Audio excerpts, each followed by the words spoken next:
let me introduce you to our amazing panelists. We've got Matthias Reuter, who's a Senior Vice President and Global Head of Leadership Excellence at Siemens. We've got Lena Bodka, who's the People Partner for Lego's Chief Digital and Technology Officer at the Lego Group. We've got Paul-Olivier Raynaud-Lacroze, who's a Senior Vice President of HR for Europe and Africa at dormakaba.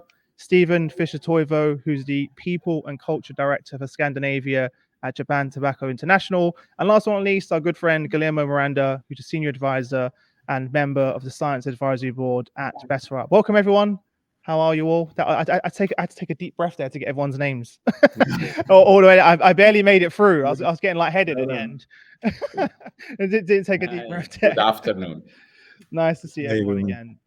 I think I should, as you're the veteran of the panels, Paul-Olivier, I'm going to pick on you first and jump in. Could you share, how are you steering the HR function towards, the overall strategy of change right now? So many companies are going through a significant transformation right now. We'd love to hear from everyone to kick us off, how you're really steering HR towards the overall business strategy of change. Yeah, I mean, as you say, Chris, I think, change is here to stay, as we all know. And I think it's a constant pattern of our job as HR now to help the business through whatever change we need to do. So I think the way I do it, with my team at dormakaba, first of all, and I will not go to specifics perhaps now, I will stay quite high level. Of course, HR has to understand the business strategy. What do we want to achieve, in which direction we are going, so that we can adapt whatever processes, whatever organization we have, toward this strategy. And it means indeed scanning for me also the organization, trying to understand what is the best design, how we shape it going forward again to meet the strategy.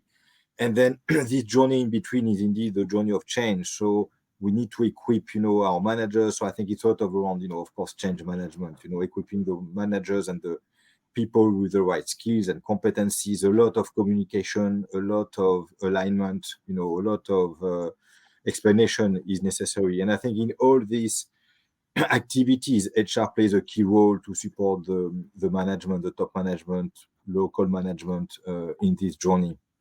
And so it's really a combination of, communication, understanding the business strategy, organizational design, competency building, all of that is needed. So it's really a multifactorial, type of work that HR needs to do to make sure the business is ready for change. I love that, Paul-Olivier. What would you say have been some of your biggest wins over the last couple of years, I suppose, because there's been a lot of change. Yeah, exactly. I mean, like two years ago or 18 months ago, more exactly, we changed at dormakaba from a very decentralized organization where each region or each continent, if you want, was doing a bit of everything. So every region has its own, IT, R&D, marketing departments. And that meant that a lot of things were done twice, or three times, and there was little best practice sharing. So we moved to an organization where now, we build global functions. We still have, of course, some regional view in terms of, let's say, the selling process, because customers are more local sometimes.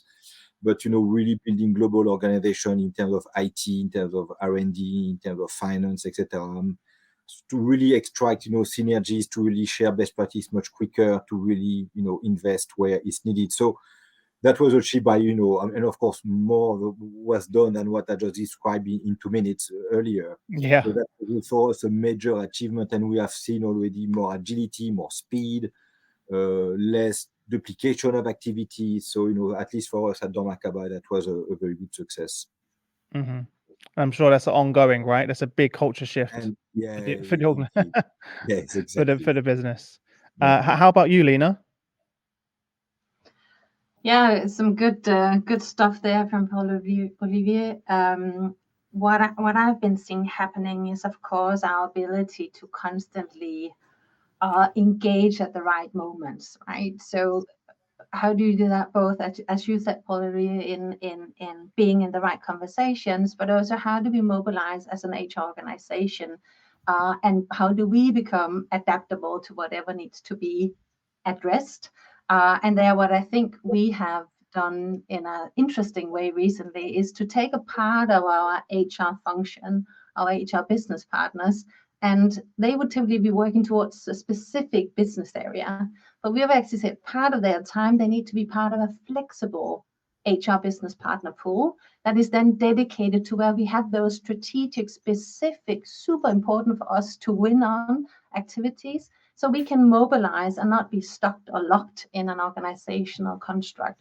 That's a little bit of a new thinking, but it's playful. It's a new territory, and we start to see the effect of that. So that's quite impressive. When it comes to some wins, I think we have been on a digital transformation the past few years, and here key element have been our ability to transition into a new product way of working construct, where we would have both some tech side sitting in the digital organization and then the product people sitting in the product side, aligning and uniting people in that common space, the way you might be driven by different priorities but wanna deliver on certain things together.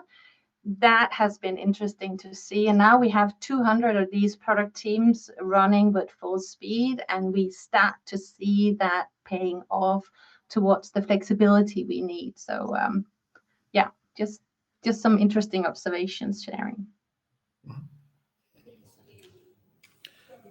Yeah, maybe one thing that we have all realized is that the role of HR is being reframed.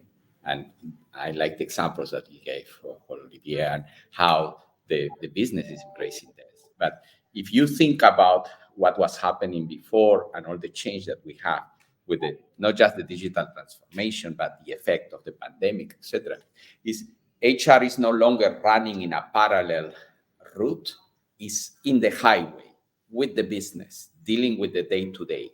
And that change of the paradigm requires adjustments from both the business interests, the business people, and our own HR teams that need to be in the highway, dealing with the day-to-day, bringing the business acceleration that is needed with the talent component behind and the skills that are needed for the future. So the business value is a day-to-day exercise. It's not an annual budget exercise that was probably the paradigm like 10 years ago. But reframing is important so people can adjust to what is expected.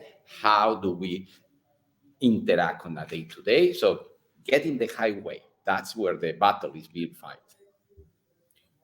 Fully agree. Can very much relate to that. So the reframing and also recognizing the paradigm shifts that we currently see in the market, but also for our organizations, and taking deeper into that, and also overcoming the tendency that we had too much thinking and acting out of the current, out of the present view, versus really having more future back thinking. Because the transformation that we see going on is probably one that, well, as you said also, Paul-Olivier, this is something that is ongoing. And it's now already over longer time. So really digging deeper into the paradigm shift, if you look, for example, in the sustainability transformation, really understanding what it means to go from linear to circular, what it means for the changes in the business models, what it means for expanding the scope of responsibilities, and what it means for collaboration, working in ecosystems. And so many fundamental shifts where we believe also that a more people-centered organization is key. And that's why we also renamed ourselves from HR, human resource, to really being resourceful people and organization, because we think that reflects much more what we can contribute also to the success and the competitive advantage of our business. So biggest wins were, to a certain regard, also getting rid of some things that are really increasing bureaucracy in the organization. And on the other hand side, really building things where people are relieved or empowered to drive the business forward.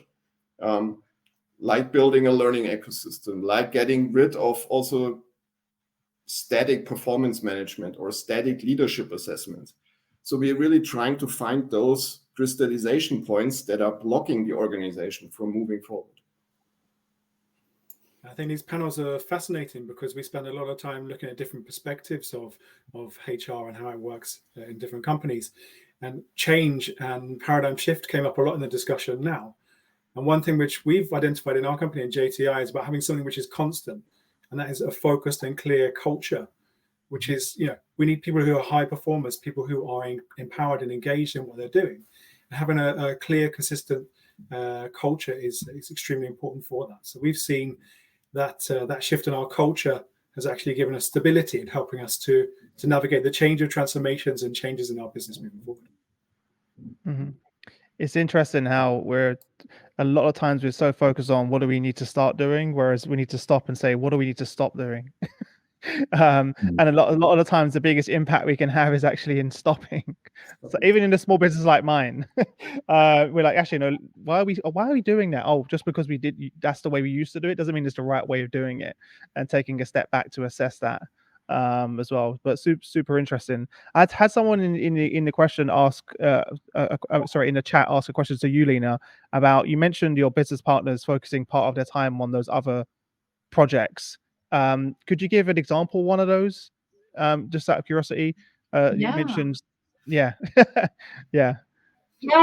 I'm the lucky receiver of some of that extra capacity in my business area, because we have a lot of things to deliver on that are very linked to the success of the Lego Group. So I pulled a few times some very specific resources. So as I mentioned a little bit on mobilizing a new organization with these product teams, we also mobilized a fully new career framework. That's naturally a massive work in itself, but that's been up and running for a few years. And then, of course, we have been looking at what are the skills that are linked to that career framework. How do we move from talking about headcount to being more skill orientated? And they pulled in both some competences, so people who knew how to work with that from the big organization, but also the capacity to do that in a short sprint versus spending a full year maybe on that work. So we did three months intensive work to deliver on mapping out our engineering population, which is 70% of the business that I support. So that was a good way, and people also then got exposure to a different business area and could take some of those earnings back, right? So there's just really a win-win that we start to see in that experiment. It's a different mindset, but we're playing with it. Yeah. What are some of the other functions or leaders that you brought into that conversation? So the resources in themselves are within HR, but of course we always work mirroring our organization and having an end user perspective. So that would definitely be those leaders that represent, we call them champions for those archetypes that we operate with. So they are definitely in and supporting mapping out this work and owning it as well, which I think is even more important, right? I think that's a really good point, though, right? Because sometimes, we map it out as HR thinking we know we have all the answers, but actually having them come in as champions and mapping out for you, the ones that are living and breathing the role every day, that's the key to getting it right. There you go. And sometimes it's not us or them that are right, but actually we create a new understanding together, which is even more powerful, right? So love it. Can very much relate to that. So we convey a similar approach also with some of the, if we entering new territories or uncharted territory, with a more iterative approach. We really involve the business, sometimes maybe even customers, partners, much more already in the first steps in the definition, what is really the problem you would like to solve. Because I think you mentioned it before, and reframing, I think we need to challenge our view on the world. So what are really the problems we would like to solve? Yeah? And instead of just taking from the past what we've done into the future, I think we need to think the other way around. And therefore, it helps to really have the different perspectives in and to go out. Sometimes it also takes a certain courage, that you go out early with an MVP, with a minimum viable product, and test it out already for early feedback. But it's a fundamentally different approach, and we have very good experience with that. That links quite nicely to a question we got in the chat as well. Quite a few people asked, you mentioned many times about linking the business strategy back to HR and vice versa. But how do you do that? What is the process? What does that actually look like? How often are you checking in with the leadership team? Could you share some advice to our audience about how you go about doing that? I mean, for me, at the end of the day, I don't know any business today. I mean, I don't know in 100 years where we don't have people. And I think the beauty of that, I say that because for me, it gives a license for us in HR to intervene in almost whatever other function we want. So for me, very practically, Chris, it means that I invite myself, if I'm not invited, to all my colleagues' management team meetings. I go to the factory, I go to the R&D department, and I talk to people, ask them what they are working on, what are their issues, what are their constraints. And I really sit, as I said, in the my colleagues' management meetings or town hall meetings or whatever meeting they have, with a view of how can I help them succeed. And, sometimes they talk about, highly technical issues or sales difficulties with some customers. But my angle is always, okay, what can I do to help these guys, these girls succeed with the levers I have at my disposal, which could be, I don't know, we organize them differently, or perhaps with some courses they need to take, or perhaps I have to accelerate some recruitment because perhaps we have not been doing a good job for them. So it's not procrastination, it's really getting out of my chair and smelling the business and understanding it. I mean, I don't come from an HR background, so that helps me also sometimes. I've done marketing, I've done R&D, so of course some other areas I understand better than perhaps others. But it's really going out there and outside of my my chair, basically, and my computer, just to meet the colleagues and discuss with them. Yeah, there is a structural change that I mentioned, and probably the easy way is on the how is to have clarity that we come from a world where HR was in charge of policy and processes. And in my case, I grew up in that. And now we are in charge of experiences and journeys. And that is a very different world, because making the policy and establishing the process and then being the police that is behind is no longer the role of HR. That's an enforcer role that not necessarily adds value. And the way that the business executes and adjusts to all the changes and iterations requires a different mindset. So switching to, okay, I have to build journeys and I have to have the right experiences for the people to bring the skills that they need to make a business different for clients and for communities. It's a very different setup and requires a different way to work, to collaborate, and very importantly, on the mindset, how you conceptualize what is your role and how you can help the business to succeed. So no longer process and policies, is more about experiences and journeys, how we design that, how we are architecting those journeys and creating those experiences to succeed. There's one big bonus of being in an HR or people and culture function, right? And that's impartiality. So you get to see everything from a helicopter view, or you can go in deeper and you can investigate exactly what's happening. But you don't have the disadvantage of the perhaps more hands-on challenges or frustrations. You can be more, looking over the bigger picture and helping people to come through with objectivity. Absolutely. And if you think about, that people centricity, you were talking about experiences, journeys. So this is more and more also, moving to the center of strategy. It's a competitive factor. And talent and capability are major success factors. So this is more and more going to the center on, what are really the markets and also the business models that we can really succeed in. So therefore, having that helicopter view, but then also the very operational, how does it really land when the rubber hits the road? Bring that perspective into the strategy discussion is, I think, a major topic. I like, Paul-Olivier, what you're saying. You invite yourself also if you're not already there. So that's crucial, and we see that there is a fundamental shift also in thinking on the business side. that this is in the focus of our CEOs. Yeah. I think one of the points that people are making is sometimes the senior leaders don't actually understand how HR can help them. So how do you help them to understand how HR can assist them in their own strategy and their own objectives? Because if you don't have that alignment of what does it mean for me, Chris, as a leader, and how is that going to impact me and my goals and objectives, they're not going to be engaged. So it's important to understand what are the goals and objectives of each of those leaders, and then help serve them in that. Does that make sense? what I'm trying to say.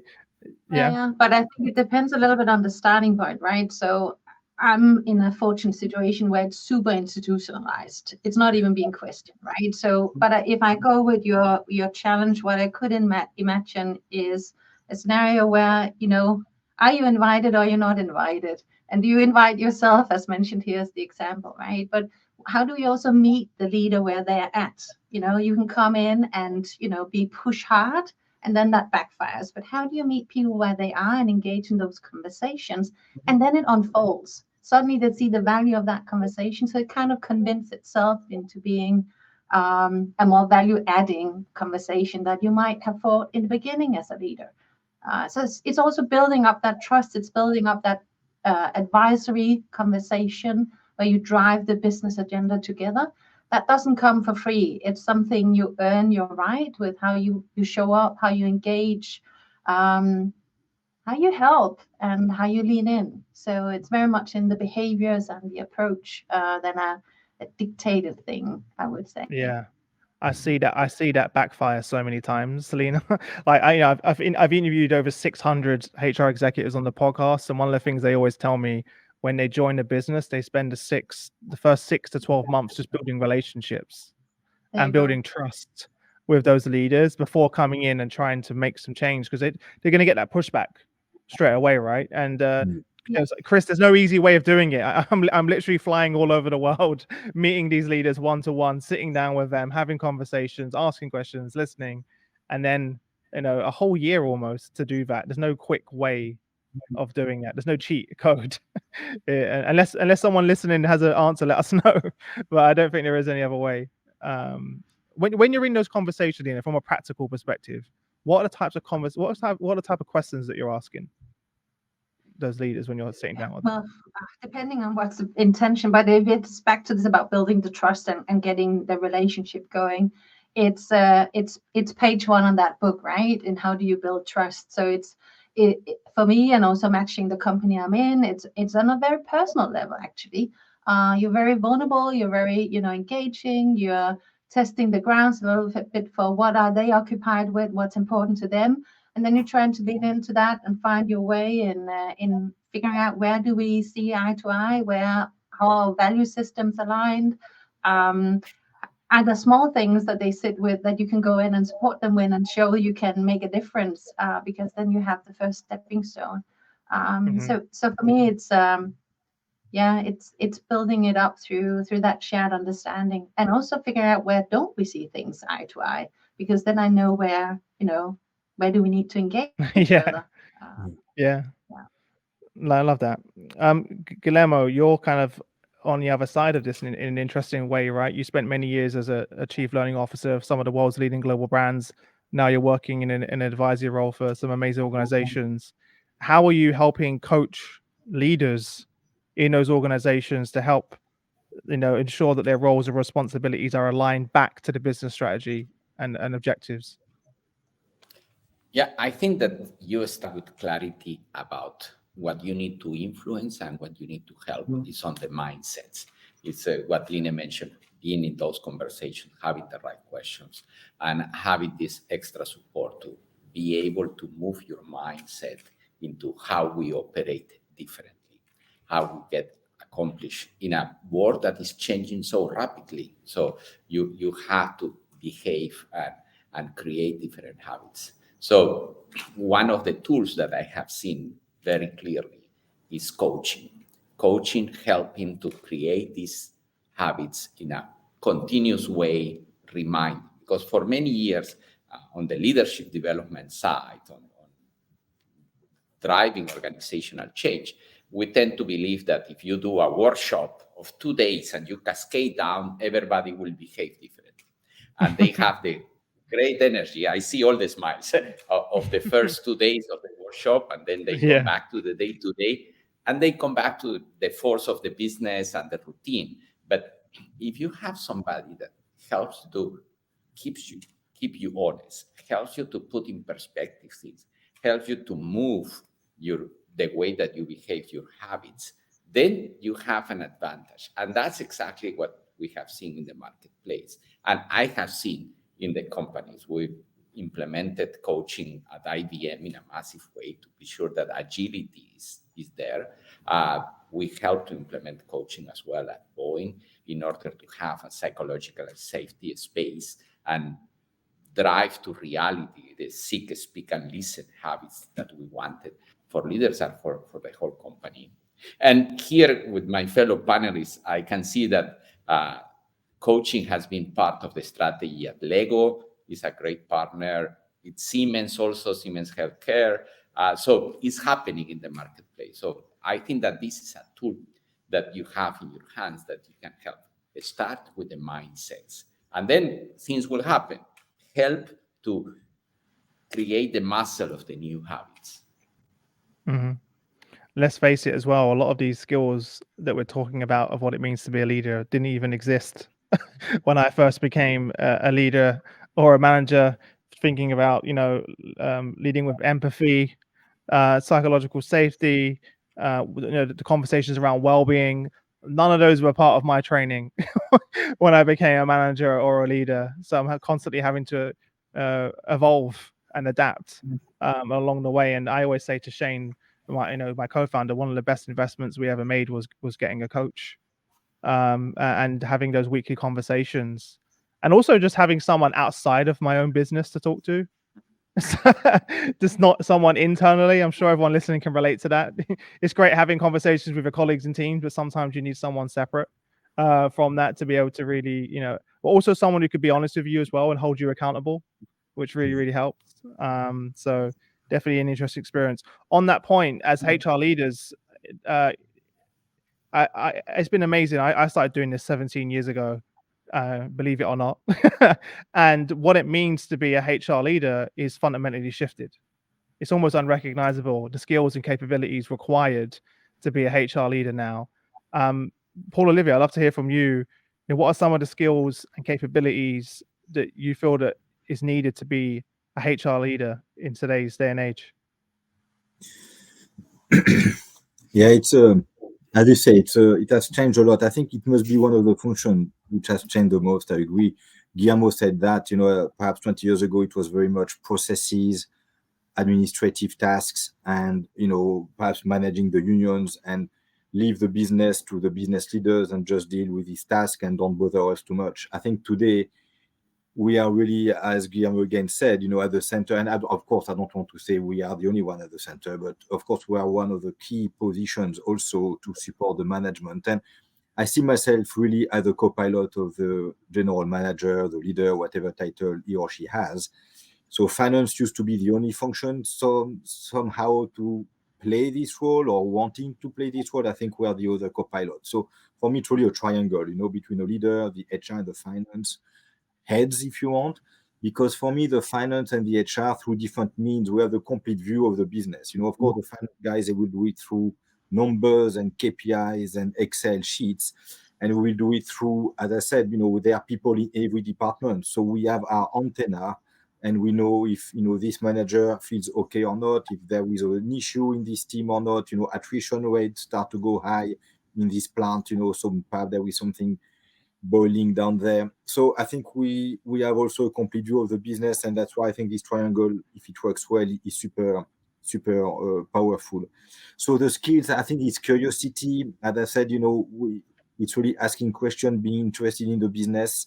Again, having the courage to step outside the comfort zone for some, which could be, yes, I do a policy, yes, I do some sort of payroll administration stuff.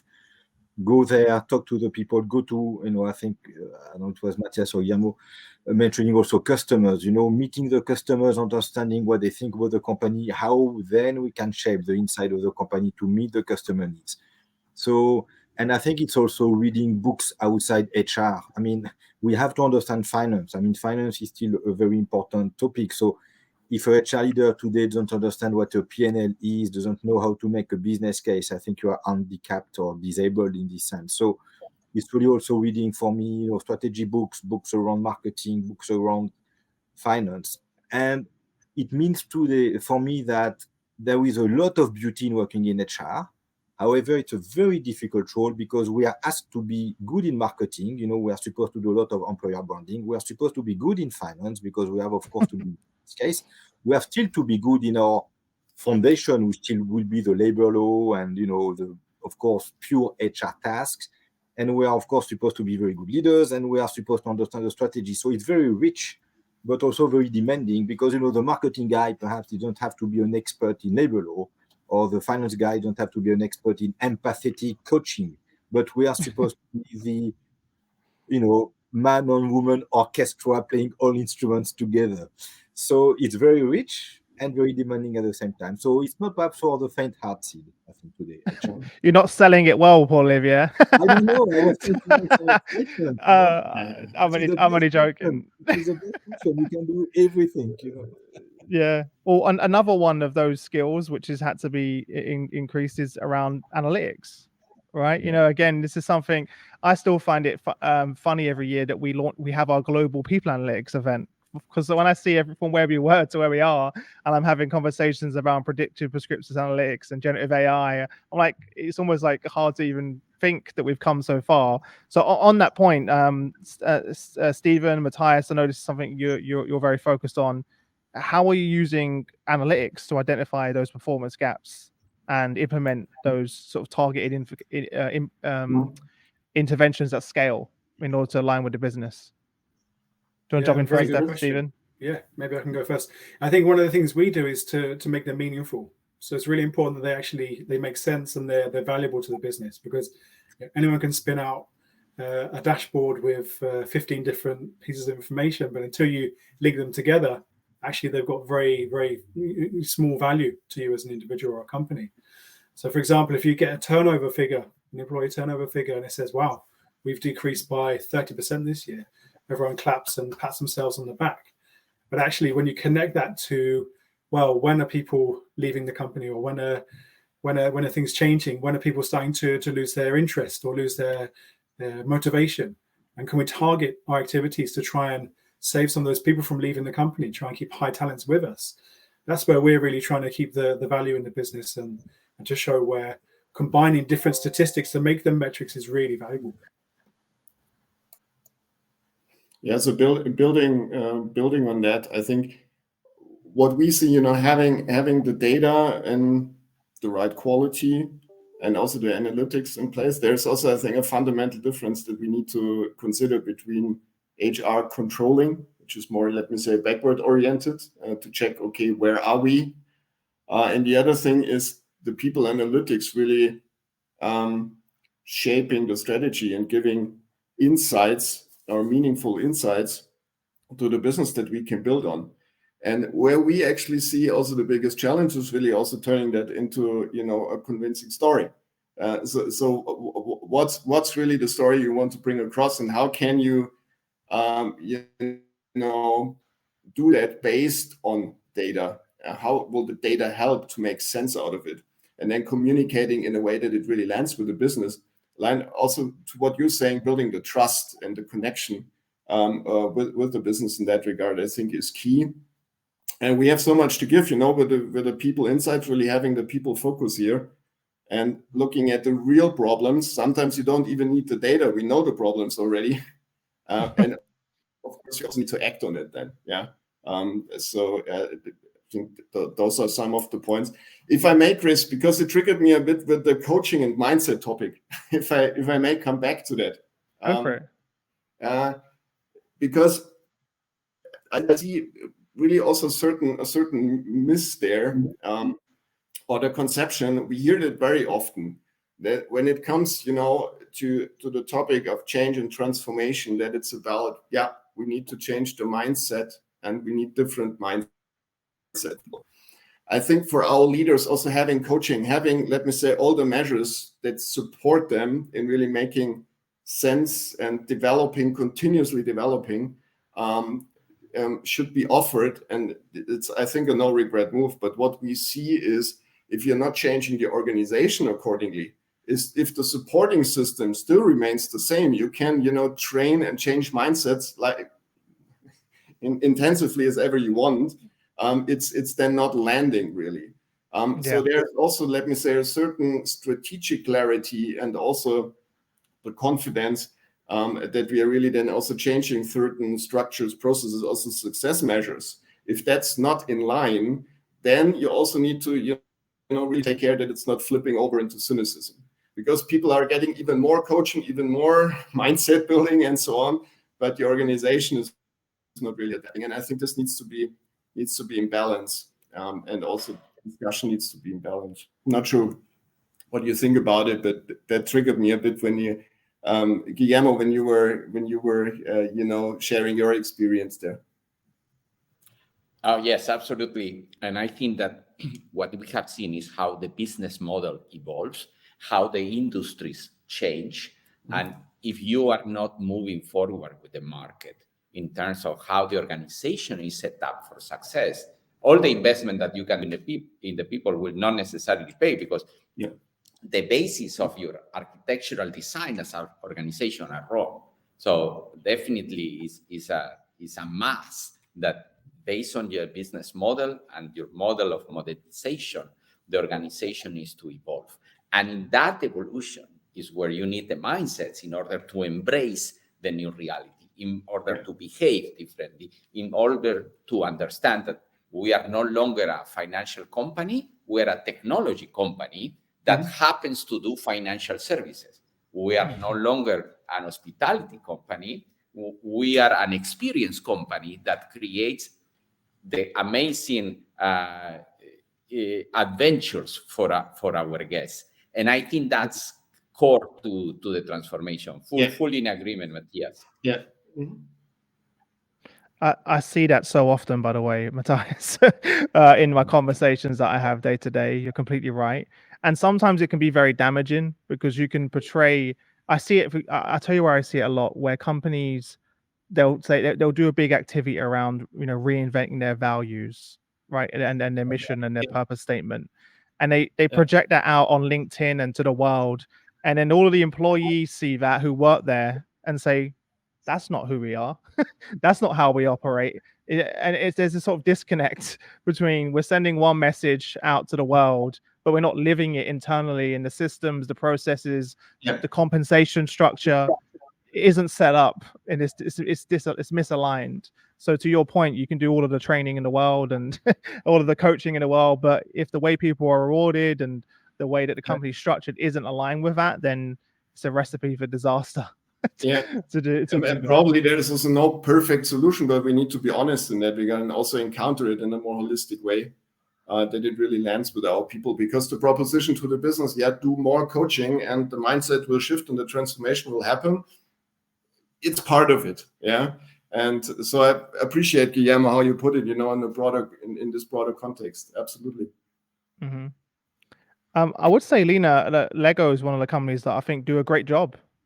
From speaking to your team at this, what would you say are some of the successes and the reason, and that's really resonating both internally but also externally with your customers? On making sure that the experience is the same if you come from the outside and what we do inside. Yeah, that, but also the disconnect between the organizational structure versus what we're trying to say we're requiring from our leaders and our people. I feel like Lego's done a really good job of both supporting those leaders, but also creating an environment that fosters that and that they can thrive. I feel like you've done a very good job of doing that. Yeah, and I think, this is, again, we are some of the things that comes from a very long history of being family owned. We were born back in 1932, right? So there's a lot of years behind where we are today. And you can say when that company was established back then, the family, of course, played a lot of role in how we shaped that organization. And the ambition is to become that, become a personalization of that brand framework that we have set out. The family have very high ambitions on how we can keep creating value for the many kids in this world, right? So that's like embedded in everything we do. And a way you see that is that we have 4 very clear promises. I won't go into unpacking each of them, but the headlines are a promise to people. So us as employees, to play, to the planet, and to the partners. So 4 Ps, if you will. And if you unpack our people promise a little bit, it is a critical component for our employee value proposition and how we attract and retain people, of course. And it's our commitment to create a safe, healthy, respectful, diverse, equitable workplace for all employees. And we believe that, of course, to treat people equally, we have to treat them differently. But there's also some elements where you would exactly see that, Chris, where we do treat people equally. So 2 examples. We, a few years back, introduced a minimum of 26 weeks of parental leave for the birthing parent. And that's for all Lego employees. It's the factory worker, the hourly factory worker, it's the salaried executive. So that comes across. It's if you've been here 1 day or if you've been here 10 years, it doesn't matter. Everybody gets it. Through pandemic, we also had some examples of where we could have chosen. We had stores closed down. We had factories for a period of time that were closed down for various reasons, right? But we didn't lay off anybody. We kept the workforce in place. We kept that intact. We believed we would get that through that in a different way. And we stayed committed to the people part of those 4 promises. So I think that's where we mirror, walk the talk, and we can invest for the long term. And I think we are lucky there with the setup we have from the owner family. Mm-hmm. And I think that comes across when you look at your different processes. And you, when I speak to Lauren, your chief people officer, and other members of the team, that's all you're always looking at when you're making a decision. You're looking at it through that lens. Yeah. Now, is this new system, process, technology aligned with those values? So you're always looking at it through that lens, and I think that's why you've got the good connection there that we're describing, that Matthias was describing, that sometimes there's a disconnect because maybe organizations aren't looking at it through that lens and making decisions from that base point. And I know it's hard. Yeah. Go on, sorry. Because it might not always be the popular decision. So post-pandemic, right? Do you bring people back to the office? Do you do the hybrid? What do you offer people, right? And we were very clear from the get-go that we would do the hybrid. So you can work from home 2 days a week, but 3 days in the office, and been true to that. That has not always been an easy decision, right? Because you had, especially in the beginning, you had a lot of companies being super flexible. So I think back to the question on the partnership with the leaders, because they're being pushed super hard. That means if we want to make their job a bit easier, we also let go, right? But how do we also know when to stand firm and say, you know what, it might be the easier decision to loosen up, but we believe in this. We believe that's true to where we want to be as a company. We believe that people coming together is where the magic happens. So it's not always easy, Chris, but we're doing our best. No, love it. Before we wrap up, I just want to we've covered a lot of stuff. Is there anything that we've missed? I feel like we've covered quite a lot of different things. Anything anyone wants to add before we wrap up? Guillermo, have we missed anything?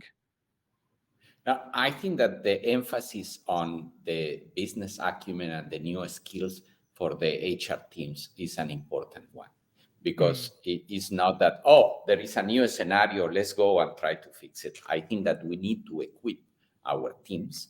We need to be clear and intentional on how we create that business acumen, those new abilities, like Paul-Olivier mentioned, the curiosity, the different things that are not necessarily the technical skills, that are skills that are more what used to call soft skills or interpersonal skills. And that is very important. And of course, back it up by, I understand the business and I am not shy to read more, to get more informed, and to test new technology, test new business of monetization. I think that that's an important chapter with our own teams, is how we help them also to revamp and be ready for the new reality that is in front of us. Mm-hmm. Yeah, I feel like soft skills are the new hard skills. And I think what power skills, right, is the kind of terminology. Power skills is the name, yes. Is the name. I felt like I like that. It needed a rebrand from Yes. soft skills, power skills. And I think those are the skills as well that are really going to make the difference. You know, technology in many ways has helped us take care of some of those more technical elements of the hard skills, as it were.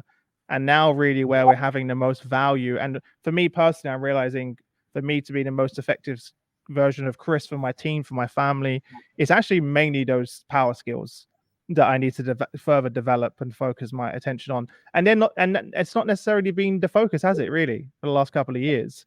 Only recently now we're having these conversations around power skills as well. So I love that you added that, Guillermo. It's just a super important part. Before I let everyone go, parting piece of advice, and then we'll say goodbye. Lena, do you want to kick us off? What would be your sort of parting takeaway for the audience? Be brave, dare, jump in, even though it's deep water. I think the future is so unknown and we can't sit behind a desk and plan for it. So go out there, explore the world, and crack on. Love it. Paul-Olivier? Yeah, no, I think it's really, yes, don't hesitate to take a slightly different angle, to things. We have to take the people view. People are not machines, they are not purely rational. So I think we have to add this extra spice in the discussion with our colleagues.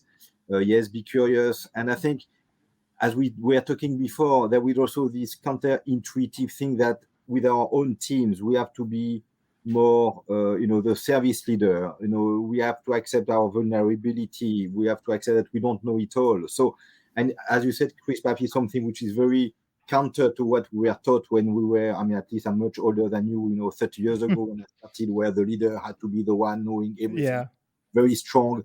And I think we have to lose a lot of this macho attitude, especially when you're a man. And I think that's what, will bring us forward. And I think by this example, we can show also to the other leaders how they should evolve, in this direction. Love it. Stephen? Yeah, be authentic, be genuine, be very inquisitive. Be prepared to be right, be prepared to be wrong, and take that flexibility with you through all the different steps you take. I love that. Prepared to be wrong. I wish I got that advice earlier in my career. Matthias. Yeah, so as I said before, I think really understanding the paradigm shifts that have massive impact on the way how we are, shaping our business and our organizations. And then especially also what we had before, leveraging data to create value for business and the leaders. We have so much to give, and I think then we don't have to ask for a seat at the table. You can just with clarity and also confidence be there and provide additional values by leveraging the data. That's important one. Amazing. And last but not least, Guillermo, did they leave you much? Yeah, well, I think that be brave, be prepared to be wrong. I think that starts with intentionality and the ability to self-reflect and understand who are yourself. And I think that intentionality and that self-reflection is an important beginning in order to drive forward. And sometimes we don't take those 5 minutes to say, okay, what am I doing here? How am I a better version of myself today? Have that space. I think the intentionality to self-reflect is very important. So you can be brave, you can be ready to be wrong, you can be ready to use the analytics and the data. The intentionality is important.